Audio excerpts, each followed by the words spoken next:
The story you're about to hear is true. The information has been gathered from the files of the David Crowley case. The Crowley case has been adjudicated as a murder/suicide. Since then, many sleuths are bringing into question the official narrative. Thank you for joining us for tonight's episode, The Smoking Gun. Or is it?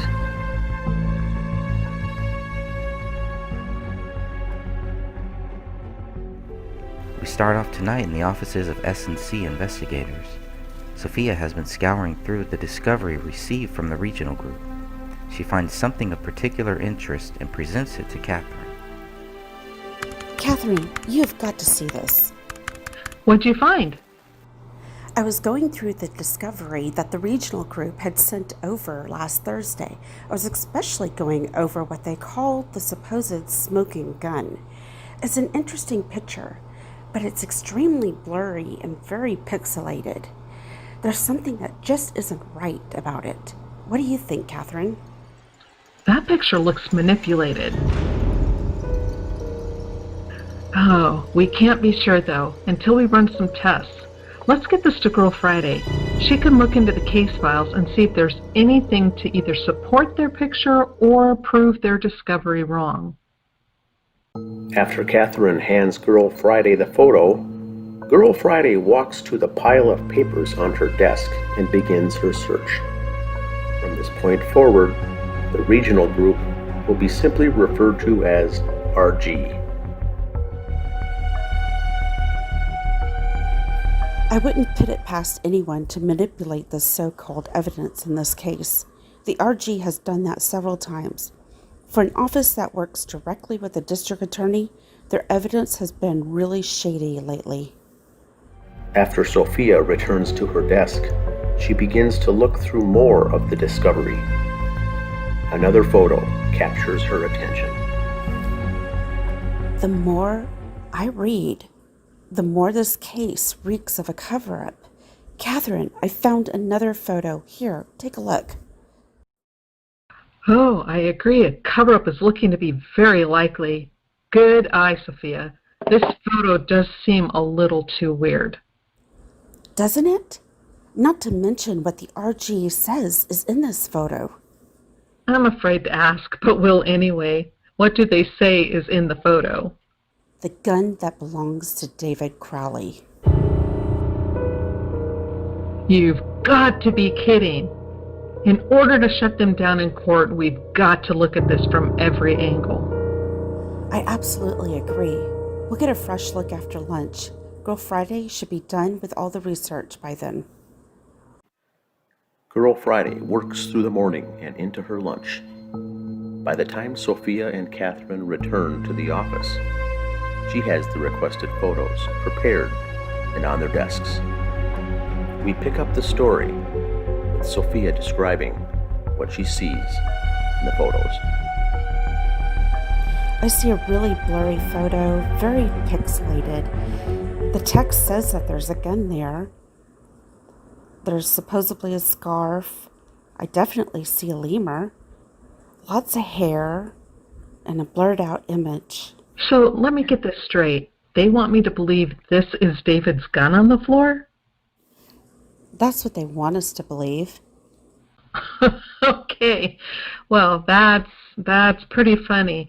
Let's compare their photo to the actual crime scene photo.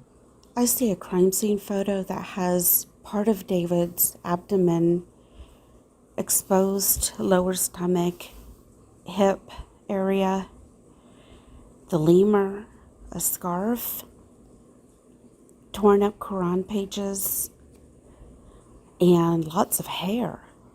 It's extremely pixelated.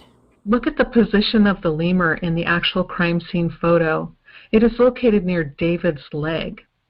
Hey, I have an idea. Let me pull up Paint Shop Pro and let's compare David's gun to the photo the regional group included in their discovery. Catherine, this is the photo that they sent. At first, it does look like there could be a gun, but there's something off about it. It's so pixelated, and I really need to see what you could do. This one here, when we look at this, we're going to look closely at the upper left. I've put an overlay of David's gun on top of what they are saying is David's gun on the floor. Notice the shapes. What's the thing that jumps out at you? What I'm seeing is that David's gun does not match the gun that they have in the photo. His handle or the grip is much more narrow. The barrel of the gun is shorter. Their gun has silver on the barrel, but David's is completely black. These guns do not match. I agree. I don't see a matching gun either. I see that if I'm matching up the quote-unquote grips of the gun, look how much longer their so-called gun on the floor sticks out past the barrel of David's gun. It doesn't match at all.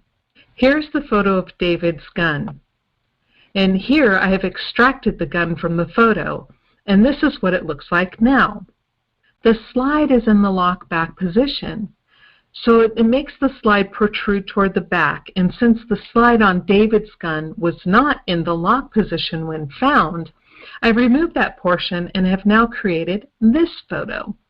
And with some minor adjustments of gun position to fit the area they are calling the gun on the floor, let's put this on top of their photo to see if it matches. They don't match. Let me enhance David's gun to show the contrast better. Oh, wow, I definitely can see a difference there. These don't match whatsoever. I agree.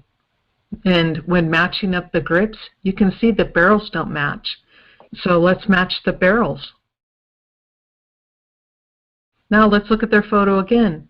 This time, though, I'll add some lighting to bring out what they say is the gun.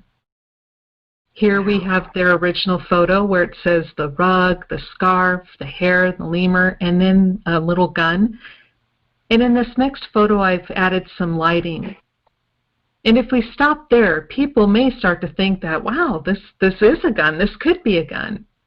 However, I'm going to lighten it some more to see what we can bring out in the photo, because we need to make sure. I think it's safe to say that this is not a picture of David's gun on the floor. It is a very grainy photo. It is a poor photo. It's poor quality. But if we're looking at what is supposed to be the grip, there's shadows where shadows shouldn't be. There's silver where silver shouldn't be on the quote-unquote barrel. This is not a gun. I don't know what it is, but it's not a gun. What are your thoughts, Sophia? Catherine, I'm telling you, this gun photo is a fake. We're looking at a clump of hair. The barrels don't match. The color doesn't match. David's gun is a solid black. This one is way too dark, and the handles don't match. And they're calling this a smoking gun? Or is it? Ladies and gentlemen, the story you have just heard is true. Only some names have been changed and characterizations added. David Crowley was charged, tried, and convicted within the minds of the law officers from the Apple Valley, Minnesota Police Department. Due to the lack of investigation, David Crowley is labeled as a murderer and is on record as a perpetrator of spousal abuse. David was, and is, not alive to defend himself, so it is up to us to do it for him. We hope you have enjoyed tonight's episode, The Smoking Gun, or Is It? Although portrayed in an entertaining format, this case is far from entertaining. We believe a very real and beautiful family died at the hands of perpetrators that are still roaming free. For more information on the Crowley case, please visit the YouTube channels and websites listed in the description box below.